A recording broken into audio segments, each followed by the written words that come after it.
हर हफ्ते हम एक ऐसी कहानी गढ़ते हैं जो आपकी रूह तक कंपा दे और लंबे समय तक आपके दिमाग में अटकी रहे।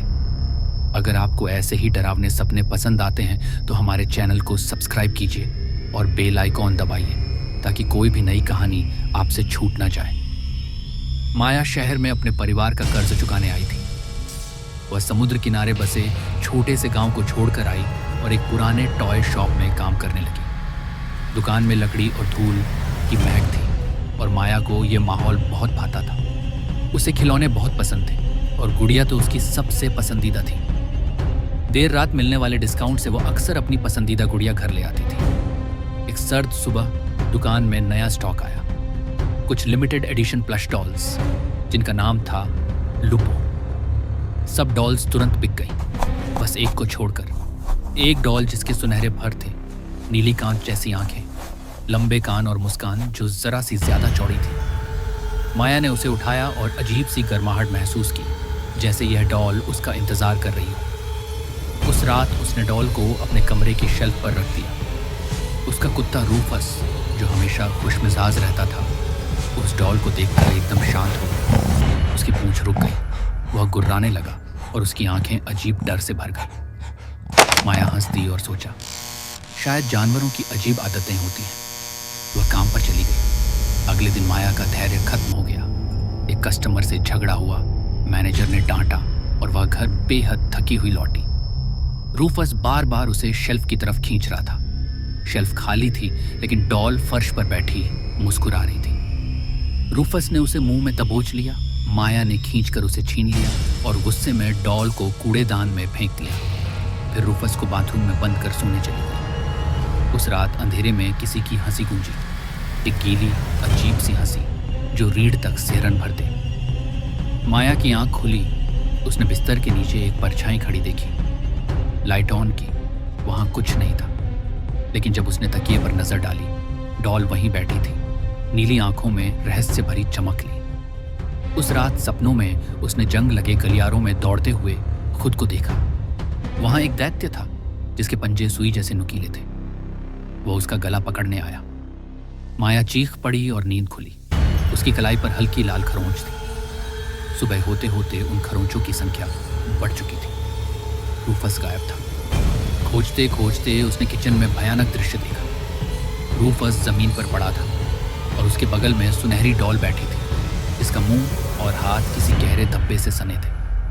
माया कांप उठी। घबराहट में उसने इंटरनेट खंगाला। वहां अनगिनत कहानियां थीं। लुपो डॉल्स लोगों को देखती हैं, चलती हैं और उनकी जिंदगी तबाह कर देती हैं। नौकरियां चली जाती हैं, लोग बीमार पड़ जाते हैं और प्रियजनों की मौत तक हो जाती है।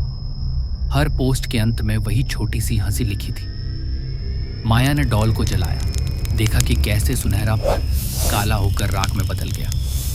उसने राख को जार में डाला और नदी में बहा दिया। उस रात उसने चैन की नींद ली, लेकिन अगली सुबह उसके दरवाजे पर एक फोटो पड़ा था। उसमें वह गहरी नींद में थी और कोने में वही डॉल बैठी मुस्कुरा रही थी। पीछे लिखा था, हम में से एक गुम है। उसने सारी डॉल्स को बॉक्स में बंद करके लिविंग रूम में रख दिया। उसे लगा अब सुरक्षित है। पर उस रात हल्की पदचाप और खरोंच की आवाजें आने लगी। बॉक्स खुद खुल गए और डॉल्स फर्श पर गोल घेरे में बैठ गई। बीच में टीवी के ऊपर एक नई डॉल रखी थी, सादी सी, पर उसका मुंह किसी काले धब्बे से सना था। बाकी सब डॉल्स उसकी तरफ टकटकी लगाए बैठी थी। माया ने मदद मांगी। एक पुजारी, एक पड़ोस की औरत जो धूप जलाती थी और एक बूढ़ा दुकानदार जो सालों से गुड़िया बेचता था। उन्होंने आशीर्वाद दिया। दरवाजे पर नमक छिड़का। एक रात के लिए शांति रही, लेकिन अगले दिन पड़ोसी का बच्चा गायब हो गया। उसके कमरे में खिलौने मिलकर एक डरावना चेहरा बनाए बैठे थे।